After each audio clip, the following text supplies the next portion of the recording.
She left her phone unlocked at my place. I opened her group chat and found a body count list with 23 names. Mine was number 22. I thought it was a joke until I scrolled down and saw a message from her that read, "Just added lucky number 23 last night while my boyfriend slept." I didn't say a word. I just sent the screenshot to her dad during Sunday family lunch.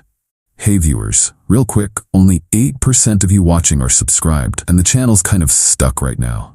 If you enjoy these stories, hitting that subscribe button would really help us keep going. Thanks.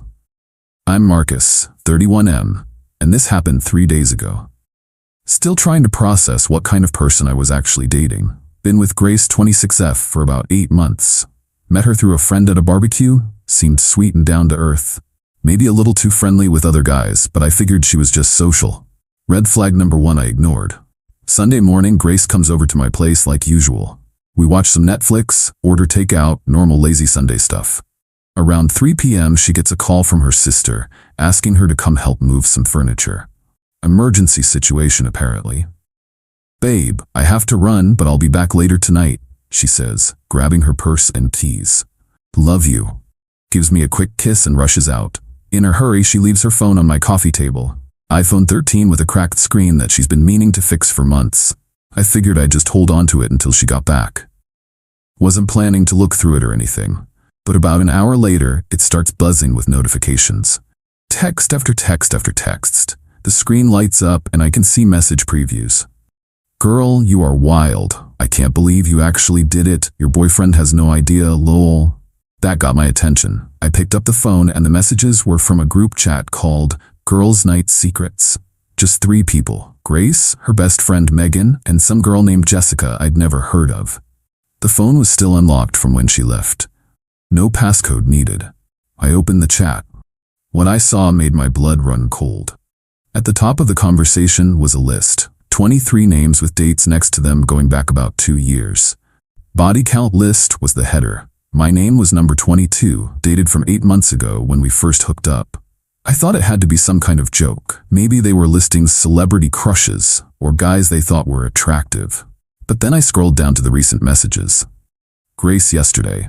11, just added lucky number 23 last night while my boyfriend slept. Josh from the gym finally came through. Took him long enough, lol. Megan. Grace, no way. While Marcus was literally in the next room? He sleeps like the dead. Plus I told him I was going to the bathroom. Josh was waiting in his car outside. Quick trip to his place and back in 45 minutes. You are absolutely insane. What if he woke up? Please. Marcus is so clueless. I could bring a guy into the bedroom and he'd probably just roll over. He's sweet, but not exactly the sharpest. Megan, how long are you going to keep him around? Until I get bored, I guess. He pays for most of our dates and his place is nice for sleepovers. Plus his family loves me. His mom keeps hinting about grandkids, lol. My hands were shaking reading this. Last night she'd gotten up around midnight saying she had to use the bathroom. I was half asleep, so I didn't think anything of it. She was gone maybe an hour, but I figured she was just having stomach issues. She was actually hooking up with some gym rat named Josh. I kept scrolling back through the conversation. This group chat was like a detailed log of her cheating. Screenshots of Tinder matches, photos of guys she was working on, play-by-play descriptions of hookups. The worst part was how they talked about me. Marcus the ATM, my boring boyfriend, too trusting for his own good. They had inside jokes about how easy I was to manipulate. One conversation from last month really stood out. Grace, Marcus wanted to make dinner reservations for our 6-month anniversary. So cute and pathetic at the same time. Megan, are you gonna let him? Grace, obviously, free expensive dinner. Then I'll probably hook up with that bartender from Friday night afterward while Marcus is food coma sleeping. You're terrible, but I'm here for it. Living your best life. Grace, life's too short to be tied down to one guy, especially one who thinks holding hands is adventurous. The messages went on and on. Detailed accounts of her cheating, strategies for not getting caught, even photos she'd taken of herself with other guys. 23 different men over the past 2 years. My first instinct was to call her immediately and go nuclear. But something stopped me. These girls thought I was stupid and harmless. They were about to find out how wrong they were. I took screenshots of everything. The body count list, all the conversations about cheating, the messages making fun of me. Saved them to my phone and email. Had to document everything before she realized her phone was missing. Then I started planning. Grace comes from this super traditional conservative family. Her dad, Robert, is this old-school military guy who still believes in honor and respect. Real church-going family that talks about values and morality all the time. She's always playing up this good girl image around them. Never swears, dresses modestly, talks about wanting to settle down and have kids someday. They think she's this innocent angel who just hasn't found the right guy yet. Sunday family lunch happens every week at her parents' house. Big production with her mom cooking for hours and the whole extended family showing up. Grace always makes me come with her to these things. Says it shows how serious we are. Perfect audience for what I had planned. But first I needed to handle the phone situation. Around 6 p.m. Grace comes back to my place looking frantic. "Marcus, have you seen my phone anywhere? I can't find it and I'm freaking out." I'm sitting on the couch acting casual. "Yeah, it's right there on the coffee table. You left it when you rushed out earlier." She grabs it and immediately starts checking her messages. I watch her face go pale as she realizes how long it's been sitting unlocked, but she can't say anything without admitting there's something on there she doesn't want me to see. "Everything okay?" I ask innocently. "Yeah, fine. Just worried I missed something important at work." Work. Right, because that's definitely what she was worried about. The rest of the evening she's acting weird. Jumpy, checking her phone constantly, trying to act normal but clearly stressed. I just pretend everything's fine and don't bring up anything about what I found. That night in bed she tries to initiate something, but I tell her I'm too tired. The thought of touching her after what I'd read made me sick. She seems almost relieved though, probably planning her next gym meetup. Monday and Tuesday I act completely normal. Go to work, text her like usual, make plans for Sunday lunch with her family. She has no idea I know anything. Wednesday, I start setting up the revenge. First, I create a fake email account and send myself all the screenshots from a generic Gmail address. Make it look like someone else discovered this information and sent it to me anonymously. Then, I do some research on this Josh character. Turns out he works at the same gym Grace goes to. Personal trainer, exactly the type of guy she'd go for. Has a girlfriend too, according to his Instagram. Perfect. Thursday, I casually ask Grace about Sunday lunch. "Your dad still want me to bring that craft beer he liked, the IPA from the brewery downtown?" "Oh yeah, he'd love that." "You're so thoughtful, Marcus. My family adores you. If only they knew what their precious daughter was really up to." Friday comes and Grace seems back to her normal manipulative self. Probably thinks she's in the clear since I haven't said anything about the phone. We go out to dinner and she's extra affectionate. Probably trying to make sure I'm still under her thumb. "You know I love you, right?" she says over dessert. "Love you too," I reply. Amazing how easy it is to lie when you've learned from the best. Saturday night she stays over. Around midnight she gets up to use the bathroom again. This time I'm ready. I pretend to be asleep, but I'm watching everything. She grabs her phone and keys and sneaks out. Gone for an hour and 20 minutes this time. Comes back and slips into bed like nothing happened, has the nerve to cuddle up next to me. Sunday morning arrives. Game time. We drive to her parents' house together. Big colonial in the suburbs with the perfect lawn and American flag flying out front. Her mom Janet answers the door with a huge hug for both of us. "Marcus, so good to see you, sweetie." Robert's in the kitchen working on his famous ribs. The whole family's there. Parents, grandparents, 2 uncles with their wives, Grace's teenage sister Emma, even the family priest Father Martinez, who always comes for Sunday lunch. Perfect audience. We're sitting around the dining room table eating when I make my move. Robert is talking about his golf game. Everyone's relaxed and happy. Grace is playing the perfect daughter role, helping her mom serve food and making small talk with the grandparents. I pull out my phone and pretend to check an email. Oh, weird. I got this strange message. Someone sent me some photos anonymously. Grace tenses up immediately, but tries to play it cool. "What kind of photos?" Robert asks. "I'm not sure." Says it's about Grace. Probably spam or something. "Let me see," Robert says, reaching for my phone. I hand it over with the screenshot already pulled up. The body count list in all its glory, with Grace's name clearly visible at the top. Robert's face goes through about 5 different expressions in 3 seconds. Confusion, disbelief, recognition, then pure rage. What the hell is this? The entire table goes silent. Janet drops her fork. Even Father Martinez looks uncomfortable. Robert, what's wrong? Janet asks. Instead of answering, Robert stands up and shows the phone to Janet. Her reaction is even worse. She actually gasps and covers her mouth with her hand. Grace Marie Thompson. Robert's voice is dead calm, which somehow makes it scarier than if he was yelling. Would you like to explain this list? Grace is white as a sheet. I don't know what that is. Someone probably faked it, or... There are 23 names on this list with dates. Your name is at the top. Robert scrolls down and his face gets even redder. And there are messages here about cheating on Marcus while he was sleeping. The room explodes. Grandma Thompson actually faints and has to be helped to the couch.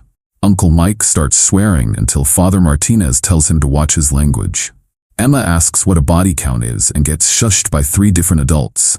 Janet is crying. Grace, how could you? We raised you better than this. It's not what it looks like. Grace is full panic mode now. Someone hacked my phone or stole my identity or something. Marcus, you have to believe me. I just sit there eating my potato salad like nothing's happening. Marcus, Robert turns to me. When did you get this message? About 10 minutes ago. Came from some anonymous email address. I thought it had to be fake, but I trail off and shrug. The metadata shows these screenshots were taken 3 days ago, Robert says. He's some kind of IT security guy for the military, so he knows about this stuff. These are real. Grace tries to grab the phone, but Robert pulls it away. Dad, please, you don't understand. I understand perfectly. You've been living a lie for the past 2 years, cheating on every boy who was foolish enough to trust you, laughing about it with your friends. Father Martinez clears his throat. Perhaps we should discuss this privately as a family. No, Robert says firmly. Marcus deserves to hear this, since he's apparently victim number 22 on my daughter's conquest list. The humiliation on Grace's face is beautiful. Her perfect family image completely destroyed in front of everyone she cares about. How many of these boys did you bring to church with us? Janet asks through her tears. How many times did you sit in those pews holding their hands while lying to their faces?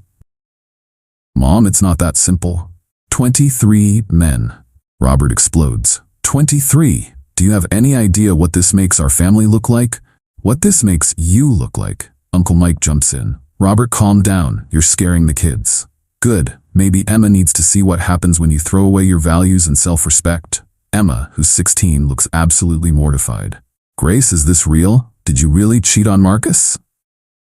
Emma, don't listen to them. Answer your sister, Robert demands. Grace just breaks down crying, which everyone takes as confirmation.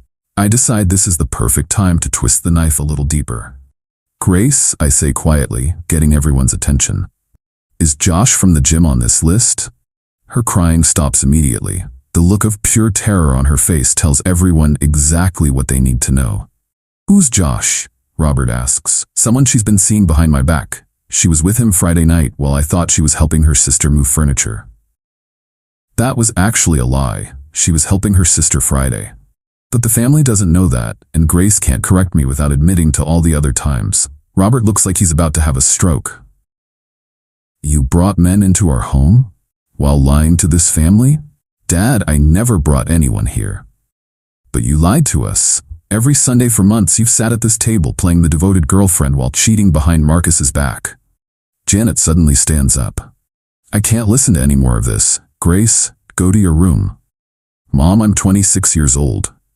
Then act like it. Go upstairs right now before your father says something we'll all regret. Grace looks around the table desperately. No one will make eye contact with her except me. I give her a little smile and a wave. She runs upstairs sobbing. The aftermath is awkward but satisfying. Everyone keeps apologizing to me. Father Martinez offers to counsel us through this difficult time. The grandparents keep shaking their heads and muttering about moral decay. Robert walks me outside after lunch. Marcus, I am so sorry. We had no idea she was capable of something like this. It's not your fault, Robert. I'm just glad I found out now instead of after we got married or something. Are you going to be okay? I'll be fine. Honestly, I'm more disappointed than surprised. There were signs I probably ignored. You seem to be handling this remarkably well. What's the point of getting emotional? She made her choices. Now she gets to live with the consequences. Robert nods approvingly. You're a good man, Marcus. She didn't deserve you. I drive home alone, leaving Grace to deal with her family meltdown. My phone starts buzzing around 8 p.m. with frantic calls and texts from her. I don't answer any of them. Update 1. 48 hours later. The fallout has been spectacular. Thanks for all the comments and support. Really helped me process this whole mess. Grace has been calling and texting non-stop since Sunday. I've ignored every single attempt at contact. The messages have gone through all the predictable stages. Sunday night. Desperate apologies. Marcus, please answer your phone. I can explain everything. It's not what you think. Monday morning. Anger phase. You had no right to go through my phone. You violated my privacy and humiliated me in front of my family. Monday afternoon. Bargaining. I'll delete all their numbers. I'll change gyms. I'll do whatever it takes to make this right. Monday night. Back to desperation. Please just talk to me for 5 minutes. Let me explain what really happened. Tuesday. More anger. This is insane. You're destroying my life over some stupid messages that were mostly jokes anyway. I haven't responded to any of it, but other people have been very chatty. Megan called me Tuesday morning. Apparently Grace gave her my number months ago in case of emergencies. Marcus, hi, this is Megan, Grace's friend. She's really upset and asked me to call you. What can I do for you, Megan? Look, I know you're mad about the group chat thing, but you have to understand it wasn't serious. We were just goofing around. Girl talk, you know? Girl talk about her cheating on me with 23 different guys? Long pause. Okay, when you put it like that, it sounds bad, but she really does care about you. She's just young and confused. She's 26 years old. That's not young and confused, that's adult and making choices. She made mistakes, but she wants to fix things. Can't you give her another chance? Megan, I'm gonna ask you something, and I want you to be honest. How many of those 23 guys happened while she was with me? Another pause. I don't know the exact timeline. Guess. Maybe 4 or 5. So she cheated on me at least 5 times that you know about, and you think I should give her another chance. People make mistakes, Marcus. Cheating once is a mistake. Cheating 5 times while keeping a trophy list is a pattern. Thanks for the call, though. I hung up. Tuesday afternoon, I get a call from an unknown number. It's Josh from the gym. Is this Marcus? Grace's boyfriend? Ex-boyfriend as of Sunday. What do you want, Josh? Look, man, I had no idea she was in a serious relationship. She told me you guys were just casually dating and seeing other people. Of course she did. When did you two first hook up? About 3 weeks ago. She said you knew about it and were cool with it. Liar. But I already knew that. Josh, I'm going to save you some trouble. Grace has been with at least 23 different guys in the past 2 years. You're just the latest. She keeps a list. Are you serious? Dead serious. Check her phone if you don't believe me. Group chat called Girls Night Secrets. Holy crap, I thought she was different. Yeah, she's different, all right. Good luck with that. Josh texted me later saying he confronted Grace, and she admitted everything. Apparently, she tried to convince him I was lying out of jealousy. He wasn't buying it. The best part came Tuesday night. Emma, Grace's 16-year-old sister, sent me a friend request on Instagram with a message. Hi Marcus, I just wanted to say I'm really sorry about what Grace did. My parents are super upset and she's been crying in her room for 2 days. I always thought you were really nice and you didn't deserve this. I hope you find someone better. Kid's got more sense than her older sister. Meanwhile, through mutual friends, I'm hearing that Grace's reputation is completely destroyed. Word spread fast about Sunday's family lunch disaster. People at her work know, people at the gym know, even people from our college friend group are talking about it. She tried going to the gym Tuesday morning, and Josh wouldn't even look at her. Apparently, she left crying after 10 minutes. I'm doing fine, though. Went out with some buddies Monday night and had a great time. It's amazing how much stress disappears when you're not constantly wondering what your girlfriend is really up to. Update 2. 1 week later. This week has been educational. Amazing how fast things can fall apart when the truth comes out. Grace showed up at my apartment Thursday night. I watched through the peephole as she stood outside my door for 20 minutes knocking and pleading. Eventually, my neighbor Mrs. Chen came out and told her to keep it down or she'd call the building manager. Friday, she tried a different approach, had flowers delivered to my office with a note. Marcus, please give me one chance to explain. Love, Grace. I threw them in the break room trash can. My coworkers thought it was hilarious after I explained the situation. Saturday morning, she was waiting by my car when I came out of the gym. That was a mistake on her part. Marcus, we need to talk. No, we don't. You can't just ignore me forever. We were together for 8 months. Apparently, you were with 23 other guys during those 8 months. We were never together. I was just the only one stupid enough to think we were exclusive. It wasn't like that. Most of those were before I met you. Josh wasn't before you met me, neither were the 4 or 5 others that happened while we were dating. How do you know about the others? Your friend Megan told me, thought it was only 4 or 5 times I got cheated on. Really makes me feel better. Her face crumbled. Marcus, please. I know I messed up, but I can change. I'll delete all their numbers. I'll quit the gym. I'll do anything. There's nothing you can do. It's over. But I love you. No, you don't. You love what I provided. The nice dinners, the relationship status, someone to bring to family events. You never loved me. I got in my car and drove away. She was still standing there crying when I looked in my rearview mirror. The consequences keep piling up for her, though. Found out Monday that she got fired from her job at the marketing firm. Apparently, her boss heard about the situation and decided she was too much of a liability for client relationships.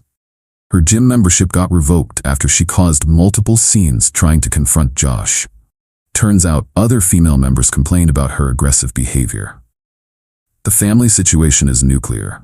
Through Emma's Instagram stories, I can see that Grace wasn't invited to Grandma's birthday party this week. First family event she's missed in years. Robert unfriended her on Facebook, and Janet took down all the family photos that included her. Even posted a passive-aggressive quote about children who disappoint their parents. Harsh but fair. Best part happened Tuesday. I was grocery shopping when I ran into Father Martinez from her family's church. Marcus, how are you holding up, my son? I'm doing well, Father. Thanks for asking. I've been praying for you during this difficult time. Such a shock for everyone. I appreciate that. Just glad I found out when I did. Robert tells me you handled the situation with remarkable grace. Not many young men would have stayed so calm. Getting angry wouldn't have changed anything. Better to just accept reality and move forward. Very wise. You know, Grace hasn't been to Mass since last Sunday. I think the shame is eating at her. Good. Maybe she'll actually learn something from this. I hope she finds her way back to the right path eventually. As do I. But between you and me, her parents are considering asking her to move out. They're worried about the influence on Emma. Couldn't happen to a nicer person. Final update, 6 weeks later. Time to wrap this up. It's been about a month and a half since I discovered Grace's body count list and nuked her life from orbit. The aftermath has been everything I hoped for and more. Grace did get kicked out of her parents' house. Emma posted about it on social media. Apparently there was a huge fight when Grace brought some random guy home at 2 a.m. last week. Robert lost it and told her to pack her stuff. She's now living with Jessica, the girl from the group chat. According to mutual friends, it's not going well. Grace expected Jessica to cover most of the rent since she's unemployed. Jessica expected Grace to pull her own weight. Lots of drama. The job search isn't going well either. Turns out when your former boss tells people you have character issues and poor judgment, finding new employment gets difficult. She tried to get a job at 3 different gyms in the area. Word had spread and none of them wanted the drama. Last I heard, she was working part-time at a coffee shop, 40 minutes away, where nobody knows her history. The social consequences have been brutal too. Our entire friend group dropped her after the story got out. Nobody wants to be associated with someone who keeps trophy lists of their conquests. Even Megan distanced herself. Apparently, keeping detailed records of cheating was too much even for her enabling tendencies. 2 weeks ago, Grace tried one final desperate move. She showed up at my office building at 5 p.m. when I was leaving work. Marcus, I've been thinking about everything and I realize now how wrong I was.